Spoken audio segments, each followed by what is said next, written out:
নমস্কার সম্মানীয় দর্শক বন্ধুগণ, জমি বাড়ি থাকলে দারুণ সুখবর। পশ্চিমবঙ্গ সরকারের তরফ থেকে জমি বাড়ির সংক্রান্ত আর একটা নতুন নিয়ম চালু করা হচ্ছে। এই নতুন নিয়মের ফলে কি কি সুবিধা পাবেন, কারা সুবিধা পাবেন, সম্পূর্ণ আপডেট আপনাদের এই ভিডিওতে আমি দেব। এর আগে অনুরোধ, চ্যানেলে নতুন হয়ে থাকলে ছোট্ট চ্যানেলটি সাবস্ক্রাইব করে নোটিফিকেশান অল করে রাখতে ভুলবেন না। বন্ধুগণ, আপনাদের মধ্যে অনেকেই এই চ্যানেলের নিয়মিত দর্শক রয়েছেন। তারা দেখেছেন যে বিগত কয়েক মাস ধরেই জমিবাড়ি সংক্রান্ত একাধিক নতুন নতুন নিয়ম বা আপডেট উঠে এসেছে। এবারও রাজ্য সরকারের তরফ থেকে যে নিয়ম চালু করা হচ্ছে, সেই নিয়মের ফলে রাজ্য সরকারের রাজস্ব আদায় একদিকে যেমন বাড়বে, সেরকমই সাধারণ মানুষেরও অনেক সুবিধা হবে বলে মত সংশ্লিষ্ট মহলের। চলুন আপনাদের সম্পূর্ণ তথ্য দেখিয়ে দিই।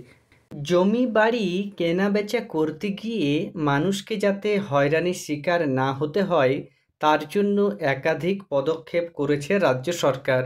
সেই তালিকায় এবার যুক্ত হতে চলেছে আরও এক নয়া নিয়ম।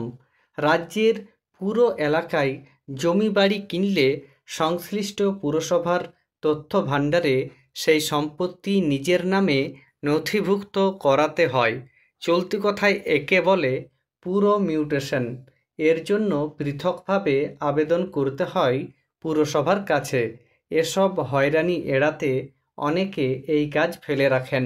তাই এবার স্বয়ংক্রিয় পদ্ধতিতে পুরো মিউটেশনের ব্যবস্থা চালু করছে রাজ্য।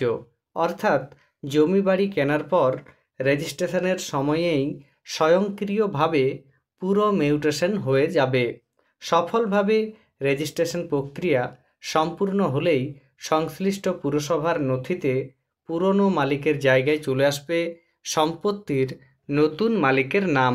বর্তমানে রেজিস্ট্রেশনের পর পুরো মিউটেশনের জন্য আবেদনকারীকে পৃথকভাবে জমা দিতে হয় দলিল সহ মালিকানা সংক্রান্ত একাধিক নথি। জমা দিতে হয় আগের কোয়ার্টারের সম্পত্তি করের পেমেন্ট রিসিপ্ট এবং সচিত্র পরিচয়পত্র। এই প্রক্রিয়াও এখন অনলাইনেই করা যায়। তারপরও পৃথকভাবে আবেদনের ঝক্কি এড়িয়ে যান অনেকে। সে কারণে পুরসভার নথিতে জমি বা বাড়ির পুরনো মালিকের নামেই থেকে যায়। ফলে পুরসভার সম্পত্তি কর হারানোর সম্ভাবনা থাকে।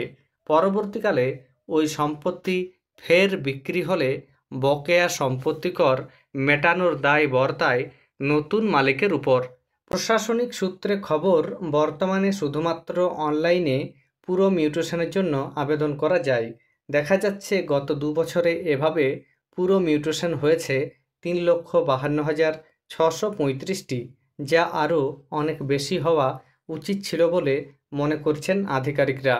এই জায়গা থেকে স্বয়ংক্রিয় পদ্ধতিতে পুরো মিউটেশনের প্রয়োজনীয়তা প্রকট হয়েছে। এই সুবিধা চালু হলে সম্পত্তির মালিকানা সংক্রান্ত সঠিক তথ্য পুরসভাগুলির হাতে থাকবে। সূত্রের খবর, যত দ্রুত সম্ভব এই পরিষেবা চালু করতে একযোগে কাজ করছে পুর ও নগরোন্নয়ন দপ্তর এবং অর্থ দপ্তরের আওতাধীন directorate of registration and stamp duty. একসঙ্গে রাজ্যের প্রতিটি পুরসভায় এই ব্যবস্থা চালুর চেষ্টা চলছে।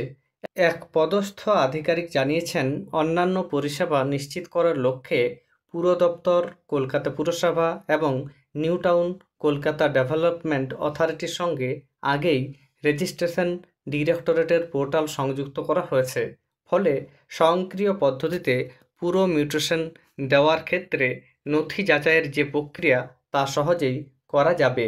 প্রসঙ্গত, জমি বা বাড়ি কিনলে ভূমি দপ্তরের তথ্য ভাণ্ডারে স্বয়ংক্রিয় পদ্ধতিতে নতুন মালিকের নাম উঠে যাওয়ার সুবিধা চালু হয়েছে আগেই। পুরো মিউটেশনের ক্ষেত্রেও স্বয়ংক্রিয় পদ্ধতি চালু হলে ক্রেতাদের এ সংক্রান্ত কোনো দুর্ভোগ বা হয়রানির শিকার হতে হবে না বলেই আশা প্রশাসনিক কর্তাদের। তাহলে বুঝতে পারছেন, জমি বাড়ি সংক্রান্ত এই যে নিয়ম, এটি মূলত পুরসভার সাধারণ মানুষের জন্য। এবার থেকে পুরসভায় যারা জমি বাড়ি ক্রয় বিক্রয় করবেন, তাদের আর পুরো মিউটেশনের জন্য আবেদন করতে হবে না, সরাসরি পুরো মিউটেশন হয়ে যাবে। এই পদ্ধতি খুব শীঘ্রই চালু করা হবে এবং এই পদ্ধতি চালু হলে সাধারণ মানুষ হয়রানির হাত থেকে রক্ষা পাবেন বলেই আশা করা হচ্ছে। ধন্যবাদ।